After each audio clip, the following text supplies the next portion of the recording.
Hello and welcome back to Supposedly Fun. My name is Greg and I am here today to do Friday Reads. It's what we do at the end of the week. So let's catch up on all of the reading that I have done and not done during the week.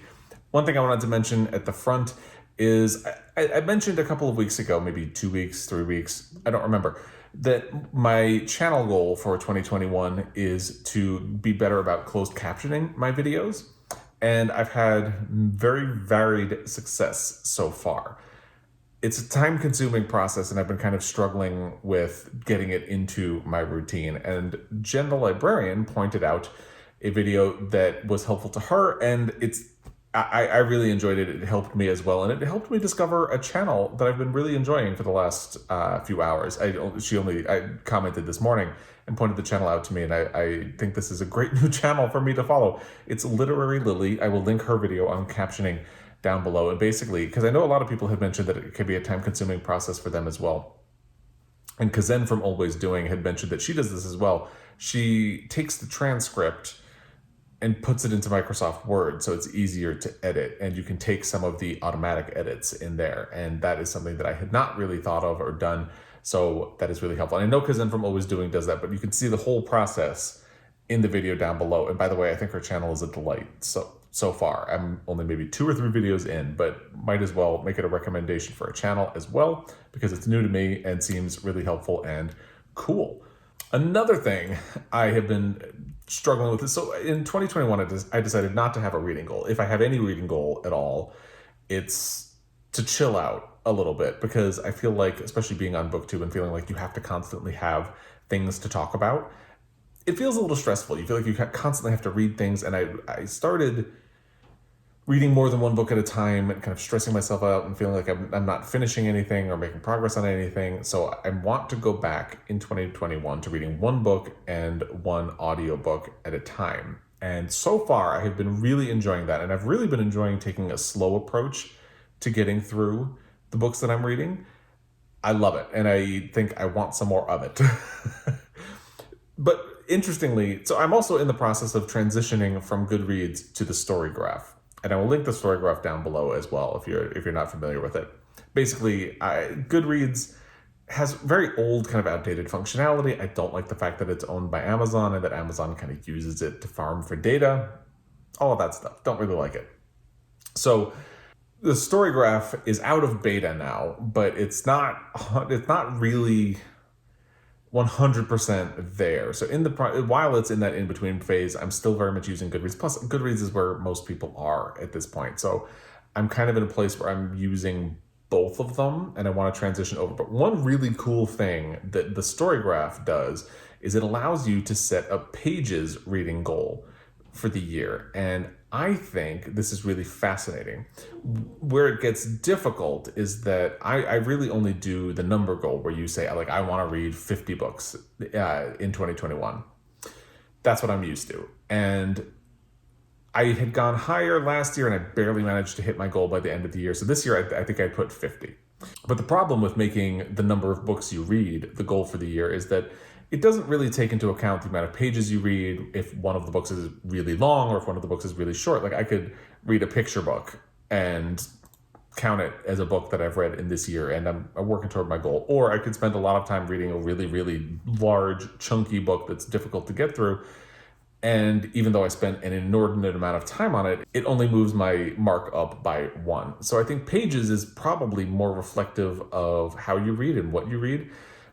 What's difficult about it is that I don't have any basis for comparison, because I don't really have like a pages count from previous years. And on the Storygraph, I need to not count DNFs. And if I do, I'm trying to figure out a way to count the pages that I do read for them. That's where I'm fuzzy on how this is going to work so far. But I did set a pages goal on the Storygraph. And because I don't have any kind of context for how many pages I read in a year, I went to the total number of books that I had set as a goal, which was 50, and basically just kind of assumed, all right, so if I read 50 books, and most books are somewhere around the 300-page mark, so if I assume that I read 50 books in a year at roughly 300 pages each, and I made that my pages goal, and next year I think I'll have a better baseline to judge by. So we'll see how that goes. And I'm curious. I know a couple of people have mentioned that they do page goals. So that's something that appeals to you, I recommend the Storygraph because they actually let you have a goal that is centered around the amount of pages that you read. And like I said, I'm going to have to work out some logistics on, because I like having my DNFs counted on sites like Goodreads in the Storygraph. So I'm going to have to find a way to count those, but not make them count 100% toward my page goal. Because if I'm reading a 500-page book and I read 250 pages of it, I don't want to count 500 pages. I want to count 250 pages. So I'm gonna work on that. I haven't thought about it too much yet. I just know that it's on the horizon. It's something that I need to work on. You can see Jameson is poking her head around. Hi, yes, hello.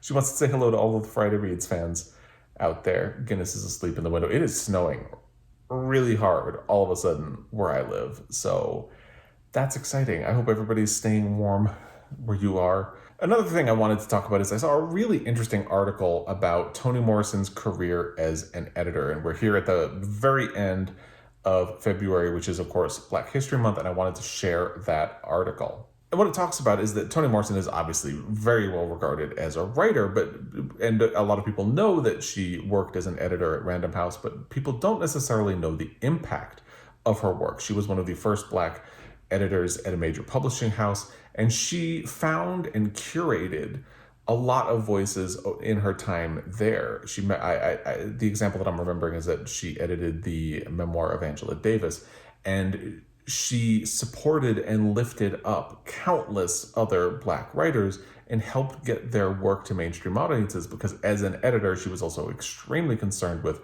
how to package the book and what colors might grab interest and how to phrase the marketing copy so that a bookstore might say, oh, I should carry that. So it's a really good way of giving Toni Morrison her due, not just as a writer, but as a person who contributed to society and lifted up a great portion of the population that was not getting recognized in the publishing industry, and still, to be honest, struggles to be recognized in the publishing industry. So I will link that down below. It's a really fascinating article, so I recommend checking it out. The other thing I want to talk about is, this kind of ties into the actual Friday Reads portion of it, but I mentioned last week that I thought I was going to take a break from The Mirror and the Light for the weekend. I had barely gotten any progress in it. So I ended up not getting back to it during the week. And what I decided is that it makes a kind of perfect March of the Mammoths book. And since we're here at March, basically, I really wanted to kind of hold and make that part of it, because I did March of the Mammoths last year. That's when I read Lonesome Dove. I did not actually finish Lonesome Dove until April, because we all remember what happened in March of last year. Things started shutting down. We went into lockdown, and I started feeling really stressed, and my reading kind of paused by the end of the month. So I didn't actually finish Lonesome Dove in March for March of the Mammoths, but it was my March of the Mammoths book, and I kind of want to do that again. So a Mammoth is a book that's over 800 pages. So The Mirror and the Light certainly qualifies. Lonesome Dove qualifies.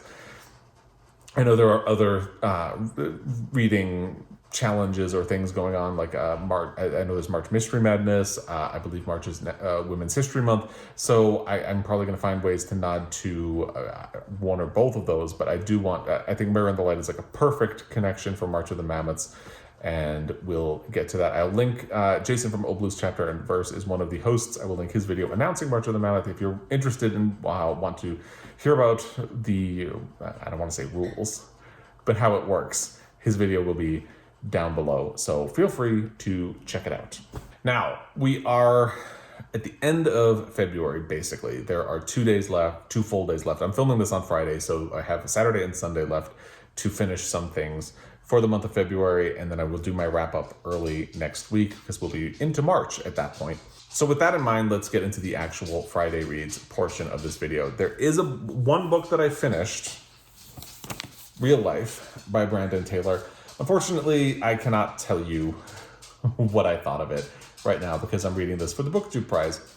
I'm in Group E, I'm a groupie, and this was the first book that I finished for it. I had originally kind of been hoping that The Mirror and the Light would be the first one, but I listened to this on audio, and that helped me get through it pretty quickly, and I've kind of been dragging my feet with The Mirror and the Light. Not because of the quality of the book. I'm only like maybe 30 pages in, something like that, but I read two really heavy books in a row, and The Mirror and the Light is also a heavy book. So that's the only reason I'm kind of dragging my feet with it. But since I'm only 30 pages in, I feel comfortable telling you that. We'll see how the rest of the book goes, and I can't give you feedback once I get further.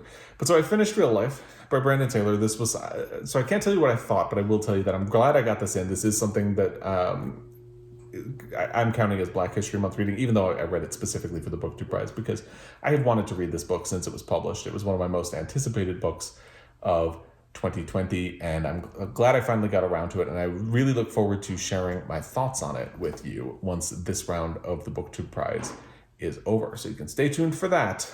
For now, just know that it is a book that I finished this week and finished in February, and I'll repeat that in my monthly wrap-up next week. So what did I work on instead of The Mirror and the Light? The first one is a book.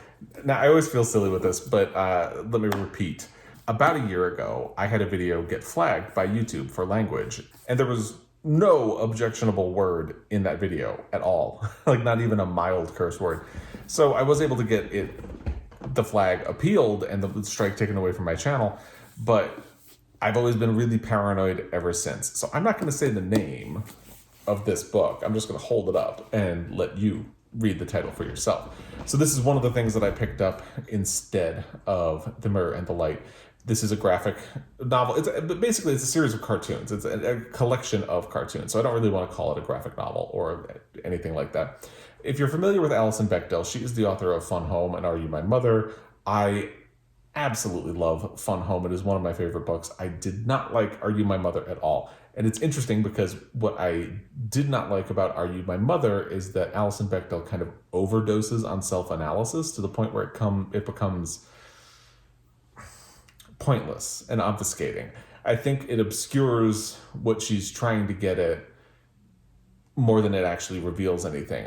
Like in that book, the main example I can say is that, like in one scene, it's treated as revelatory. She's telling her therapist that she had a dream that the therapist was sewing a tear on her jeans, and tear, T-E-A-R, is also how you spell tear. So the therapist is fixing her, and she spends so much time focusing on things like that she doesn't explore actual important things. She also talks about how her mother was unable to breastfeed her, and that's supposed to be symbolic of a relationship. Well, my mother was unable to breastfeed me, and I'm doing fine. You know what I'm saying? So it just feels like she focuses in on these things that ultimately don't really mean anything. And then she kind of completely bypasses things. Like she'll offhandedly mention that one time when she was, I think, maybe 6 years old, her mother tucked her into bed, and that was the last time they touched for years. And it's like, okay, talk about that. That's what you should be spending a lot of time thinking about, not the fact that she didn't breastfeed you. Like I said, my mother couldn't breastfeed my sisters or me, and we're all doing fine, mostly. Anyway, all of that is to say that I really thought I would be able to finish this by the weekend, and I didn't. That's part of why it got dragged out a little bit. So this is a series of cartoons. I believe they started in 1987, about a group of lesbians, as you can kind of guess from the title of the cartoon. And the protagonist is a woman named Mo, who coincidentally looks a lot like Alison Bechdel and has that same tendency to really overanalyze things and just get really upset about the news and spend a lot of time thinking about things in a way that prevents her from really focusing on the rest of her life. And I appreciate it. I don't 100% enjoy it. So I need to do this in like small bites and little bursts.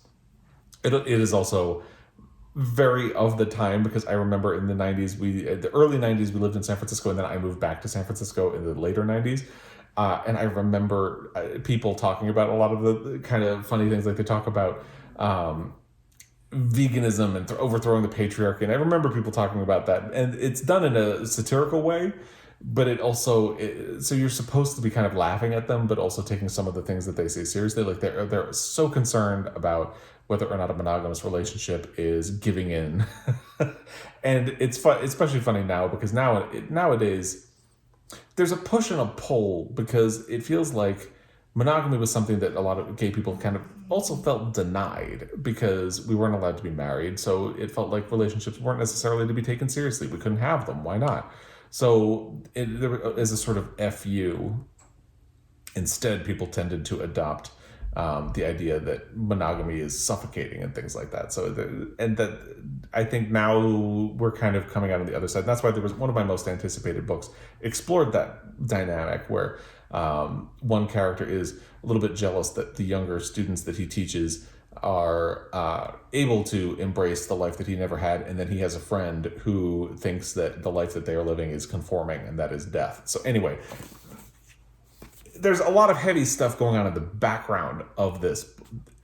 That's all I can really say right now. And I think that conversation between the way it was and what it is now is really interesting. But like I said, I can only take so much of the satire and the parody and all of that in this at a time, and then I have to put it down, come back to it a day or two later. So actually, I kind of broke my rule and picked up another book. So I'm only supposed to be reading one physical book and one audiobook at a time. So I kind of broke my rule, but I don't feel bad about it because I'm only really picking this up in fits and bursts, and it's going to end up being dragged out because even looking at it, I'm on page 83 of almost 400. So this is going to be something that's going to get kind of dragged out. And the book I picked up is actually not a physical book. I'm reading it on NetGalley. It's the final revival of Opal and Nev by Dawnie, Walton. Now, I actually got this from NetGalley.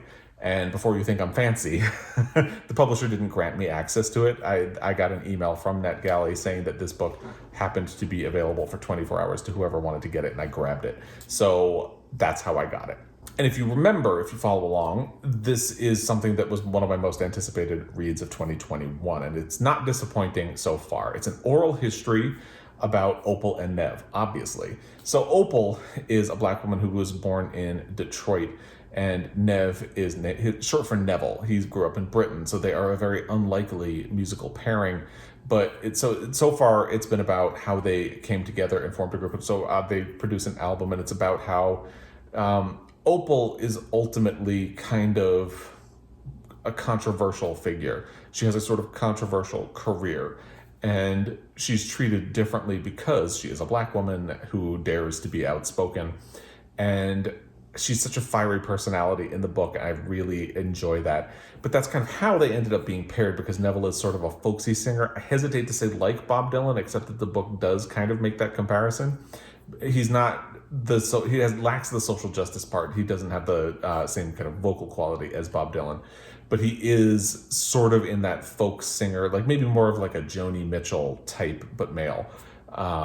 That's his vibe, and they want to pair him with somebody who's going to be a very different personality. Hence, they end up putting him together with Opal. I'm at the part where they are just coming together as a duo, and this book is not disappointing. It's really interesting. I'm fascinated by telling a story in an oral history format, and this really works. And that was done in a similar way in the Daisy Jones and the Six, because that's even inspired by Fleetwood Mac, and it has that kind of behind the music quality to it.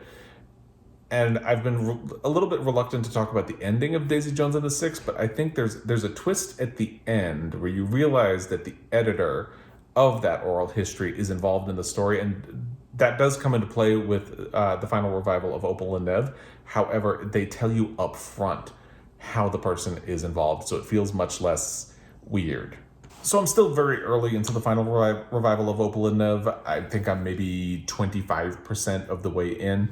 Like I said, I've been reading slowly lately and enjoying it. But I'm really liking the book. I think it's a great start, and I'm looking forward to where it goes. So far, it's living up to the potential that I thought it might have when I made my most anticipated books of 2021. I'll link that down below as well. Why not? So in case you want to look any further into that. The final thing that I'm still working on, and I want to finish it this weekend, but it's probably going to be moving into March at this point, since I tend not to listen to a whole lot of audiobook this weekend, is Just As I Am by Cicely Tyson. I'm continuing to listen to that, and I'm about halfway through at this point, and still really enjoying it. One of my problems with celebrity memoirs is that they tend to be very superficial. They don't really want to engage with the person and potentially reflect them in a negative light. And Cicely Tyson she feels very refreshingly honest about her life and her career, and how sometimes she puts it as divine providence put her in the right place at the right time for things to work out in her career. And I find that very I already used the word refreshing, but I find it refreshing, and I enjoy that. And she talks a lot about civil rights, and as she begins her career, she starts meeting people who are kind of involved in civil rights, and she wants to get involved herself, but people tell her not to move to Atlanta. And it's a really interesting dynamic. She talks about how, as she was trying to learn to be an actress, the teacher tried to sexually assault her, and that person was ultimately named in the Me Too movement and had to pay out damages to people. And it's a really fascinating look at Hollywood and a career and a life that you don't always see. Even she's honest about how she she thought she was trying to do her best as a mother, and her daughter felt like she had kind of been dragged along and neglected because of her mother's career. And as she tried to make that up when her daughter was an adult, and she uses a pseudonym for her daughter in the book, which is interesting. But point being, it's a fascinating book. I'm really, really enjoying it a lot, and I look forward to finishing it again, probably in the month of March at this point. I don't know that I will be able to finish it over the weekend to get it done before my monthly wrap-up, which will be early next week. And then in terms of coming up, I need to get back to The Mirror and the Light. As I said, this is my March of the Mammoths book, and I'm going to be reading it for the BookTube Prize. I'm in Group E. I'm a groupie, and I will be able to tell you more about it when the BookTube Prize round is over. Once I get into it, I really can't tell you about it. That's the rules. It's the way the BookTube Prize works. And then the month of March is going to start looking kind of packed now, because my slow reading has put some of the BookTube Prize stuff off. That's the reading week right now. I'd love to hear what you've been reading, what you've been DNFing, what you've been finishing and enjoying and loving. We also started watching It's a Sin, the TV show. It's on HBO Max. I believe it's originally a British show. It's fascinating. I'm really enjoying it. We've only watched one episode so far already. Kind of sad and heartbreaking, and I'm sure it's only going to get worse as it continues, because it's about a group of young people in Britain in the 80s as the AIDS epidemic hits and changes everything. So I look forward to finishing that series as well, even though I fully anticipate to cry, like ugly cry. And we'll see how that goes. Anyway, I'd love to hear what's been going on in your life. As always, I really appreciate you following along, and I will be back. Until next time, happy reading.